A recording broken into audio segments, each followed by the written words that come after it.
Welcome back, everyone, to the Placement Podcast. I'm your host, Brian, here. For those of you that haven't joined before, is your first time seeing this podcast is about sharing insights, from leaders to other leaders who are watching and that are running consulting businesses, SaaS businesses, any kind of online service-based business, especially recruiting and staffing. That's kind of where my niche is, doing 4 years of that, and then restaurants before that. I take pride in ensuring that the right information gets out and the right people is connected to behind that information, right? And speaking of which, we have our amazing guest here today, right? Devon Underwood here, and I'm going to say thanks for joining us, Devon. Hi, Brian. How are you? I'm happy to be here. Excellent. It's great. And I'm glad that you're here as well, because I know that when we spoke about, a little bit about your background a couple weeks back, it was very interesting because you took in a path that a lot of people have not taken before within the staffing recruiting agency. So excited to unravel that and share with the audience. But we'll get right into it. So really, tell me a little bit more of like 30,000-foot view of kind of where you're at, how you came to be, and how did you get into recruiting as like your chosen venture? Sure. So I guess I'll start with where I am and then maybe reverse engineer a little bit from there, but not take too much time. But currently in Tucson, Arizona, I'm focused in the Mountain West. So more in the Mountain Southwest, Denver through Arizona and then New Mexico as well, servicing clients that are in small business, nonprofit, or getting ready to grow, kind of that mid area where you've just got that pivot point where you need to add some more key roles and professionalize. Very small boutique firm that I own called the Talent Store. So I've been working for myself full time there for a little over 10 years, but had it part time in consultancy prior to that, the LLC, and really grew my career from contingent recruiting, that big pit of recruiters that say, hey, here's the industry you're going to specialize in.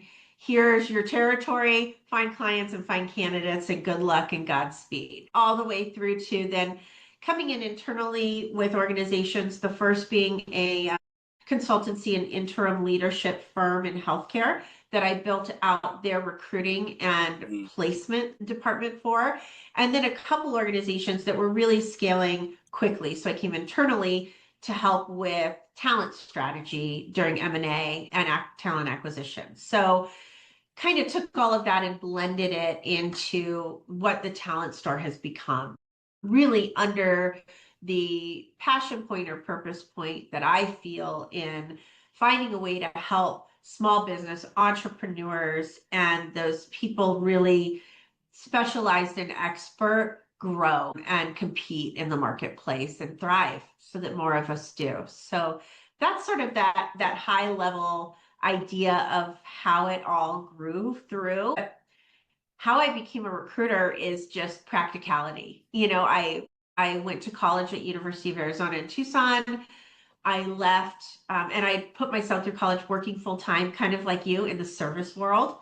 And so this was on the retail side with, Banana Republic, 9.5 years from high school all the way through college and Nice. managing some of their biggest stores after college. But I think there's a point in everyone in the service industry where, it's one of those worlds where you can learn so much and become so great at working, or you could hang out, right? And I was a worker. I learned a ton. I absolutely loved it, but wanted to make more money and have a little more impact. And retail was really changing in the early 2000s after 9/11, and the opportunities had shifted.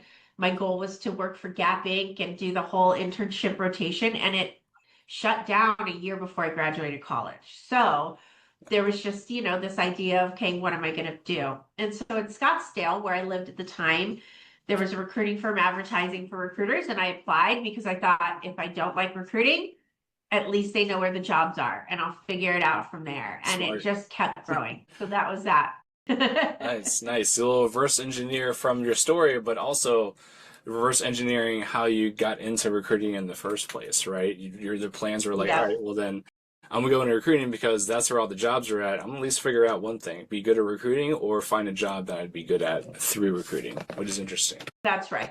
Which is Yeah, great. and I still believe there is no career path. It is a Yeah. portfolio of stuff you experience and you put it in a big tool belt and it eventually gets you somewhere, right? And Mhm. so that's really what recruiting was for me. I loved it. I found I was really good at the relationships. I was great at finding out what people wanted, matching, really understanding and matching that and moving things forward. Right. What niche in recruiting did you fall into? I'm 23 years old, out of college in Scottsdale, living the Scottsdale life. And they put me in senior living, which was totally an That's area I had no no concept of. way. It was they're a big, huge firm, and this was a new niche for them that they were trying to figure out. And so I was one of the kids thrown in there under a guy named Neil Hefta, who was one of the funniest humans in this like big call pit, Hmm.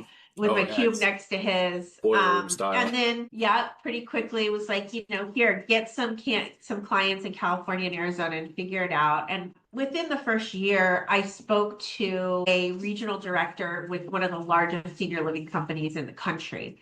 And she Wow, really liked me. And so I started working more and more deals with them. And that's who connected me with the senior living consulting and interim group that I then built their recruiting arm for. that's awesome. That's awesome. So then, when you were like doing the recruiting aspect, you right really after doing retail, you're like, all right, we'll start with recruiting. Fell into one of the you most unique niches, I'd probably say, and then thrive. Right? That's what it was. Yeah. Yeah. Senior living is a wild place. And so it was all leadership. It was directors of nursing, administrators, executive directors, regional. And let me tell you, talent is short. And so they'll talk to almost any recruiter if you can start finding them the right people. Mm. And that's really where I dug in and just started mapping out everyone I needed to know in Yep. every state they needed somebody in. No way. Yeah. So you built the process. So like that's how you were able to really transition even to, working under someone else, was the fact that you just brought a system that worked, right? And then just installed it into others essentially. Yeah, and I think maybe you can relate to this, Brian, because I have a hunch this is you too. Tech is just a natural place for me. Technology, SaaS. So even in those early 2000s times where it was still dial and smile, and they literally put a mirror on your cube to make sure you were smiling during a call, No by the way. way. That's I insane. swear to you. And they That's were crazy. recording every call and they play it at random meetings. It could be Yep. you that got played and heard. And it was a real intense way to just like rip the band-aid off, right? Yeah. But there was still these CRMs coming to be and taking shape and applicant tracking systems taking shape. And so Yeah. their proprietary one, I figured out how to code so I could find Okay. people more quickly. I figured out, we're working sort of in keywords and they weren't even great yet. Yeah. Boolean was there, but it was really tough Boolean, right? Hmm. And Hmm. so I found little notes to take where the people I knew and the relationships I built were prompted all the time to me so that I could keep those pipelines growing. And Yeah. then it Yeah. evolved as the technology evolved. Yeah, yeah, yeah. That's awesome. Yeah, I'm always big on tinkering with tech for sure. Finding out really just I'd be the one to test out literally all the products, right? When like a salesperson or something like that is trying to let me know, say, hey, we got a product for you to test. We think you're pretty good for it. I'm open for that, right? Because I can generally Yeah. kind of have a conversation of like when we find out I'm not a good fit for things, but love testing out new products as well as kind of seeing what's behind the curtain on a lot of things and see if we can either bring it in-house, right, ourselves, or find to the point where okay, we'll probably need to outsource it, right? That's the biggest Right. piece. Like knowing what is the tech behind it helps us make better business decisions on what tech to adopt, per se, right? Yes. So Yep. definitely, And absolutely. And it served me well, I'm sure, in your consultancy, but for me too, as I'm going internally with organizations, what do we want to get out of this? What are mhm. the pain points that we're solving for? And then how do we apply systems, processes, and tech to make those easier so that we're out of the way of the really great people who do it? Yeah, yep, exactly, exactly.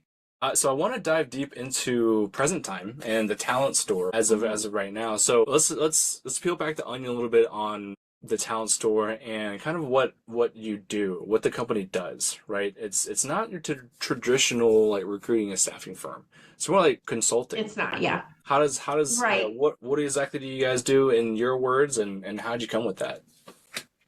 Yeah, so I think one of the things you learn about yourself as you go through your career is where your impacts, right? What are those special secret sauce you have that you can kind of dig in and have impact? And so for me, I just am a pattern recognizer. I understand business. I'm kind of a huge business nerd. I love how that right place person shifts everything and really Hmm. strategy and how to move things forward and Yep. keep the right people and all of the market and all of those things. And so naturally it just advising fits where I was and what I had done internally with really aggressively growing organizations. So I wanted to take that and just apply it to the organizations that need it more, that can't necessarily afford the consultancy advising or someone like me full time or need someone like me full time, but want that impact and strategy so that they can continue to grow and evolve the way they need to. And so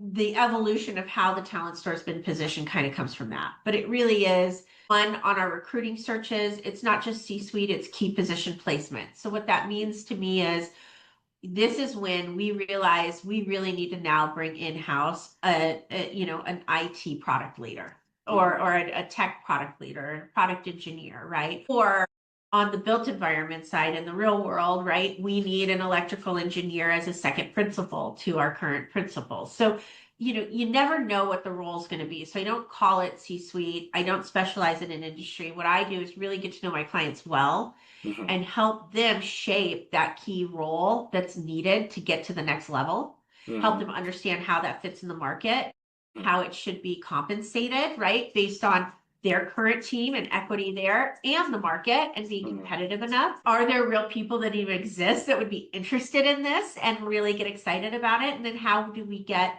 eyes on it? How do we get them looking at it and interested?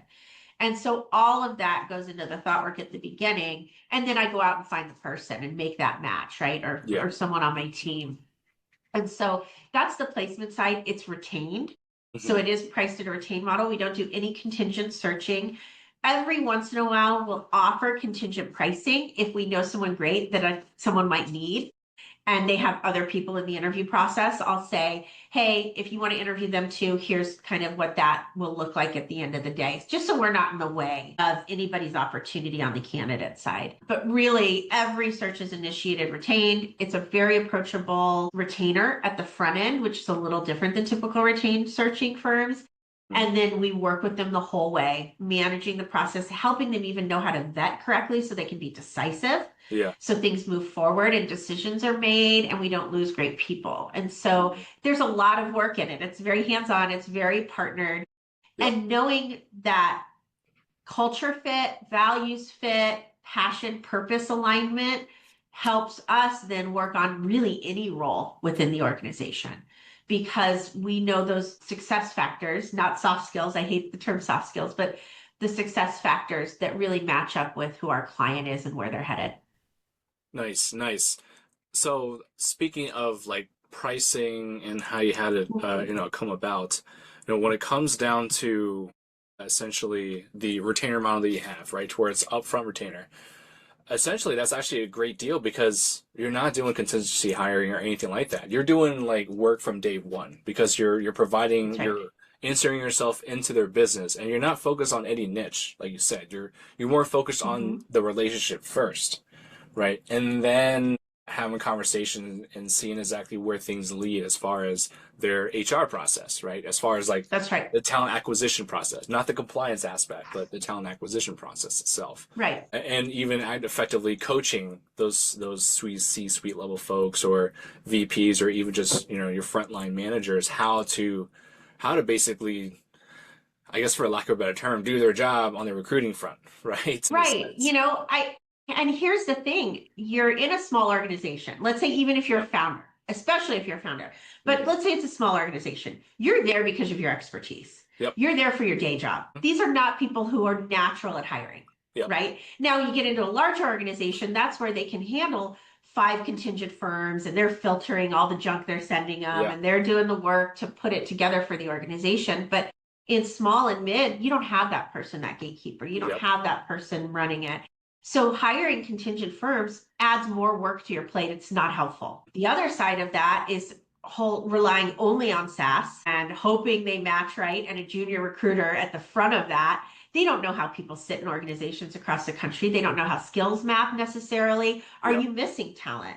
And so this is a way to get a really strategic, smart person who's great at it out in the market on your behalf, helping you be competitive on your behalf against some of the big guys that have all those other people, those other teams around it. And so that's really what that's about, and helping them not just find people for today, but their employer brand goes up. We're advertising as them. We Yep. are, creating lots of credibility also for people Yeah. to apply, because it's not just a recruiter selling a job they hope is real, right? And so we're Yeah. talking to real people who are really doing the work. Yeah. That's smart. It kind of, now please correct me if I'm wrong, but it kind Mhm. of aligns with a little bit more so with like your fractional like chief people officer in a sense. Yes, it does. And I do that work too. And so under the umbrella of the talent store, we also have our advising services, Mm-hmm. where you can have talent strategy, employer brand work, RPO work, Yeah. pipelining, Oh yeah. or really organizational strategy on the HR side at a fractional price. So there's quarter time, half time, and full time pricing there. I'm also on a deeper engagement for a succession plan where, it's 15 hours for 1,500 a week, and we've got, a 9-month contract. So I'm in there getting everything ready for a potential new CEO that they're putting in place in a more bureaucratic organization, so that everybody there feels protected and looks great. And the person that comes in knows, okay, this is a machine. I'm just here to evolve to the next thing, not start finding broken parts and poking around and changing everything, right? And Yeah. so there's work we do in all kinds of areas around culture, talent, and really achieving operational strategy is where it all sits, is with that second in command, or that advisor to that operations visionary. Nice, nice. Okay, that's I love the idea. I love like true consulting because you're actually really helping folks out. Like it's true partnership. I sell a lot of stuff, right? And I can sell almost anything, right, at this point, right? Especially going to working at the federal government contracting world, right? Selling to three-star generals. I always feel best in a consulting position than if I were to sell like a hardcore SaaS product or something like that, just because it's Yeah. less transactional. And I love building the relationships first, and that's because at the end of the day, like that's a referral network too, right? Like having Yes. the Yeah. relationship first mindset of like, hey, even the folks can't work with you now, the fact that you continue to care for their business, for their well-being, like they'll refer you and put you out there, right? And That's and right. yeah, that's my biggest thing is like, it's not talk about like, making anything happen now. Like, if it's down the line, it's down the line, but let's talk more about like, hey, how can we can all help each other in a synergistic pattern, in a synergistic way, right? And I think on that note too, I have one, I wanted to say, if you're a great salesperson, with great power comes great responsibility, Yep. right? And Oh yeah. so, yeah, I'm sure you've been in a position, everyone in a long enough career gets in a position where they're like, am I selling a good thing here? Yeah, right, Is this exactly. is this good? Is this long-term good, right? And I am not a short-term good person. Mm-hmm. So that Yep. relationship and doing the right thing is hugely important to me. And I, didn't want to work in quantity where Yep. I had to cover payroll for a team of 25 and take clients who maybe I'm not proud of, right? And Yep. so Yes. on the candidate side, I have to sleep at night, and I don't want to take someone from a good place and put them somewhere bad. Yes. Oh my I want God. to know Yes. where they're Mm-hmm. headed, right? And Yep. so staying at this scale feels better for just who I am and how I operate in the world. And on that side of it, then all of my current business is referral, and Yep. 95% of our clients come back and use us again. Nice. And that's huge, right? And that's because we are in that relationship, not just transacting. Mm-hmm. That's great. And speaking of scale, right? Because you're in a referral base, 95% being coming from current clients. What's your 6 to 12 month goal for the firm? That's a great question. This is such a new time for me. I'm pivoting just like every other organization. Awesome. And so that's the question I keep asking myself. And I don't have a totally cogent answer for you right now, Brian, but what it has been this year, and this year's been really fun, it's been even more relationship advising. So if I had a team of 25, I would not be able to do that, right? I would be in scale and I would be moving forward and keep on those transactions. And that's great for a lot of places. I just needed a break and a breath. And so this is where I'm in a position at Quantity to have, I think I've got 4 key searches right now with 4 different clients, which is wonderful. You're looking at revenue of 80 to 100 from those. Nice. A Oh yeah. two steady advising projects, right? That are really how I eat and how I get into the strategy and the relationship and the things I love about what I feel like I'm really good at. So that's sort of what the balance looks like right now. How that becomes consistent and how it plugs into where all business is headed in all the chaotic ways things are changing. I'm trying to stay open to, but I'm Yeah. keeping my ear to the ground and really gonna find a good spot to keep evolving to. Gotcha. Hey, you mentioned pivoting.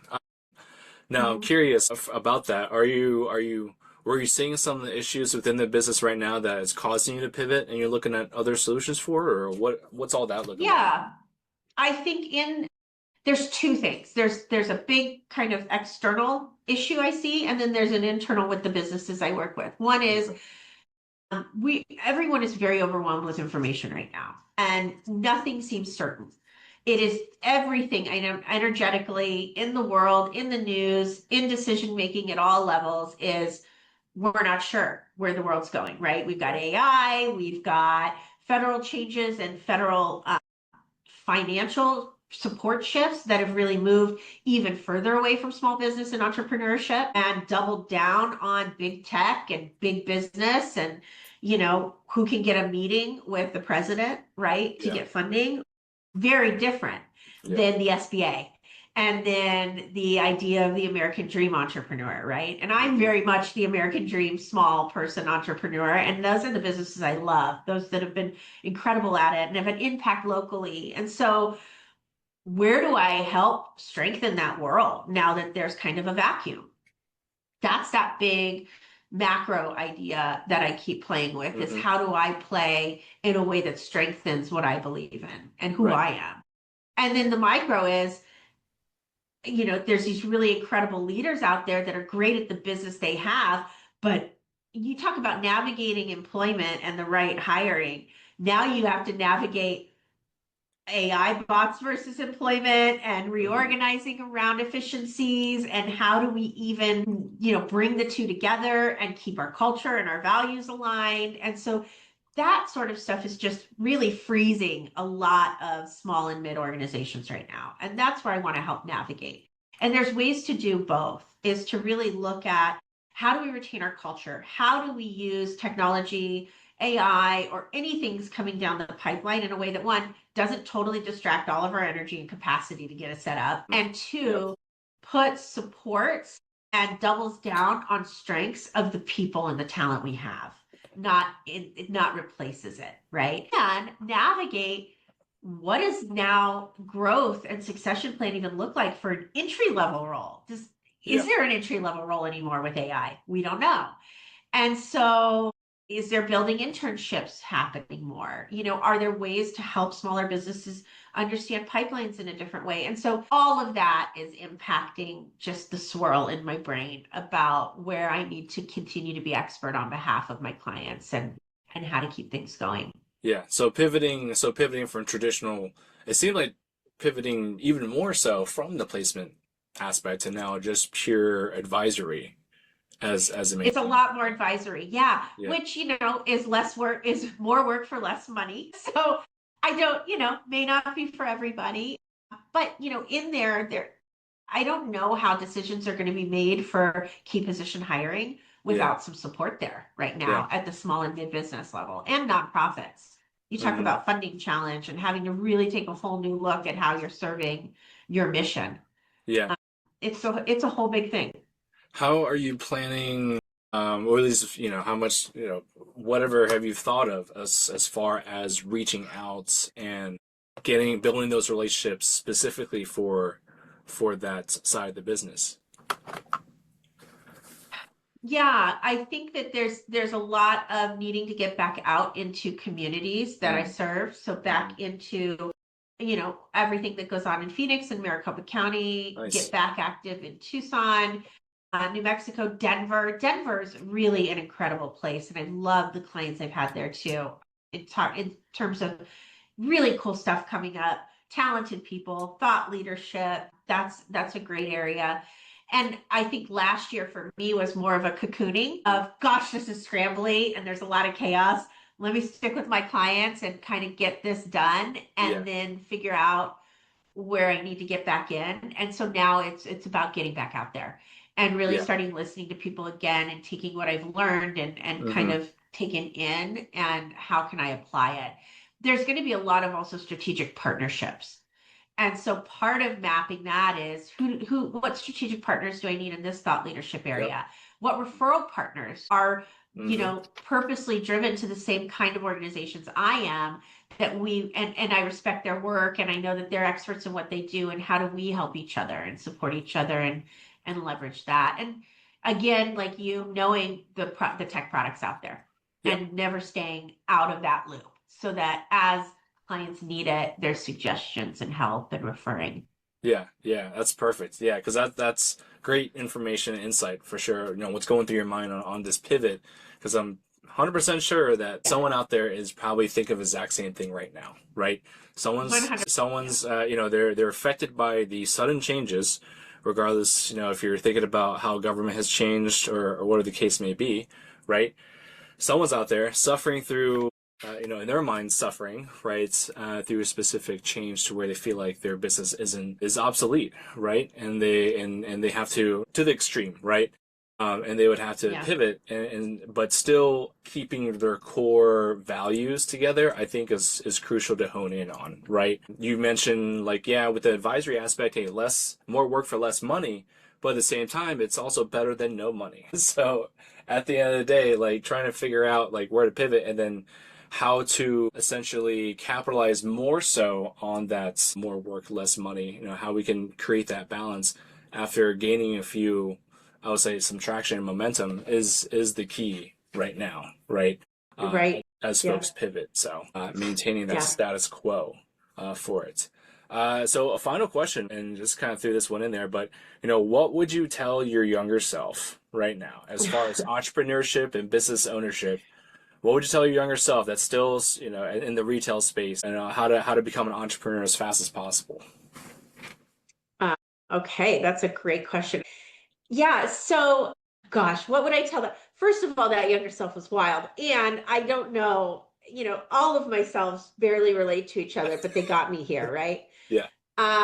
So that's cool. I don't know if she'd listen to me either, but I think that, everything I've done has been fairly just a rock that was in front of me that I decided to say, yeah, I'll step onto it. I've always been the person who does things first or tries something out and tells my friends whether they should or not. And so that's sort of my entrepreneurial spirit. I also love kind of being the person that finds creative solutions and Nice. can figure out ways through things versus avoiding them or moving out of that kind of area.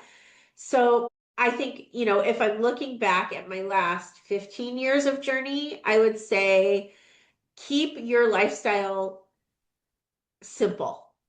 I think cost and people, I see every pitfall of people who think it's just going to keep going the way it is and get themselves stuck in a really big nut to cover, Mm, right? In yeah. life and in in their business even, or in how they scale. And so let's keep it simple. And there's ways I have simplified in a lot of ways as I've gotten older. And I, even heard like Dave Chappelle talking about it, Nice. who's one of my favorite comedians, Oh saying, yeah. the reason I could be brave and say no to a contract that didn't align with my values was because I didn't have my lifestyle up to that level, even Mhm. though I could have, right? And Right. so for me, that's what I've been sitting in a lot of lesson wise for myself in my Growth. entrepreneurial journey, Yep. right? Yep. Yep. That's awesome. That's awesome. That's good. That's good. Simplifying life, definitely if you're stubborn and whatnot, I think simplifying life actually is a no-brainer, right? To a lot of Yeah. ourselves for Simplify sure. life and expenses and costs because then you're free Yep. to make some choices Yep. versus Take being risks. stuck in one path that you got to keep doing because you've got this whole cost on your back, right? Yep. Yep. So true. That's so true. Side story. That's how I got out of living with my mom. Like I was 22 and I was a GM at Red Lobster for at my age, right? So I was like, ranking in pretty nice for being right out of college. And next thing you know, I bought myself my first like, real sports car. It was ridiculous. It was like literally paying rent worth of car insurance and Uh-huh. payments, right? And then I came to a point where like, holy crap, what am I doing in my life? I gotta get out. Like I have only two choices: either keep the awesome car or move out of my house, my mom's house. And I had to sell the car. It was bittersweet, but you make those choices in life, and I'm at least glad I did that much sooner rather than later, right? But Smart. it Yeah. happens. It happens. So It sweet. happens. And, back in the day, a little money went really far. And Hmm. so, yeah, you could feel like you were doing pretty well in lots of different ways in Yep. life. It's even scarier now, but I'm someone who lives in the Mountain West without a car, which is almost unheard of, Hmm. but I can be downtown. I have a little e-bike. My Nice. office is downtown from my home. I like a nice place to live, and so that's where most of my money goes. But we want you simplify in ways that you can, and so I don't have a car payment, car insurance, There you go. gas, all of those things that then if you figure out where you need to Yeah, structure your it's life not and needed, keep it easy. right? If you can make, yeah, it's always need versus wants. If you really look at and dive deep Yep. into everyone's needs and wants, like everyone that's listening right now, really dive deep into your needs and wants. You find out you really don't need a lot of stuff, and the wants, and you find out you want everything, right? Yeah. Some people Yes. justify want as a need, right? If you really look into it, it's just a want. It's not really a need. So that's Yeah, good. yeah, and I need freedom and Yeah, autonomy. And huge. so Oh my that God. is a key value need for me. And so you make those choices accordingly. And Yep. I don't ever want to feel obligated to a gig that I don't feel good about. Yep. Yeah, it's very true. Very true. Especially for folks who are working full-time jobs now and working on their side hustle at the same time. I'd say just keep working on your side hustle. Whoever you are listening to it, just work on the high side hustle until you're out of 9 to 5. Because I think it's always worth it. Regardless of how hard it is, it's always worth it. Regardless. So, which is Yeah. nice. So how can people find you, Devin? So LinkedIn obviously is a good place to find recruiters. I'm all over there. And so is the talent store. You've also got our website, thetalentstore.com. So check us out there. You got pricing sheets, simple explanation of services, and a little bit about why we think we stand apart from what everybody else is doing. You can also learn it about our pricing structure a little more deeply and the whys behind it. Okay. It really was intentional in bringing about better relationship, less transaction, and getting rid of those pain points. So we're really feel partnered with our clients. Awesome. Awesome. So that's probably the best way to do it. Yeah. And then there's a little page on Facebook, but I need to get better back into social media too. It's another place where while I was ruminating and cocooning, let's take a break from messaging a lot too. And Hmm. let's just start listening and looking and feeling and figuring out where we're going to go. Yeah. So Yeah. I'll Awesome. be out there loud further, but I'm in Arizona, work all over the state and New Mexico and Colorado too. And we've got clients we've helped in Seattle, California, and then even East Coast as things have expanded out that way. So Hmm. I am not regionally stuck. If there's any needs out there from anybody that hears this, let's talk. Yeah. Awesome. Awesome. I'll put each of those links down below. I think even your email as well. Is that appropriate? Put down in there as Yep, well. that's great. All Yep, right. Devon, Awesome. Devon at yourtalentstore.com. Perfect. Perfect. I'll put all those in the description for everyone here. Devin, that is all I have. I just want to say again, thank you from the bottom of my heart joining on the podcast today. I think your story is super awesome, considering the fact that you also came from the service industry, retail, like myself. I thought it was really nice to jam about I that. still love those clothes, Oh you yeah, probably oh still yeah. love the fun of it was fun. It was great. You just Mm-hmm. can't make a lot of money at it, that's for Yep, sure. yep, exactly. And I miss the biscuits too. Back at when I was I'm at Web Monster, sure. right? So I that was my bet. addiction there. So sweet. All right. Well, thanks so much everyone for joining in. We will see you on the next one. Thanks, Brian.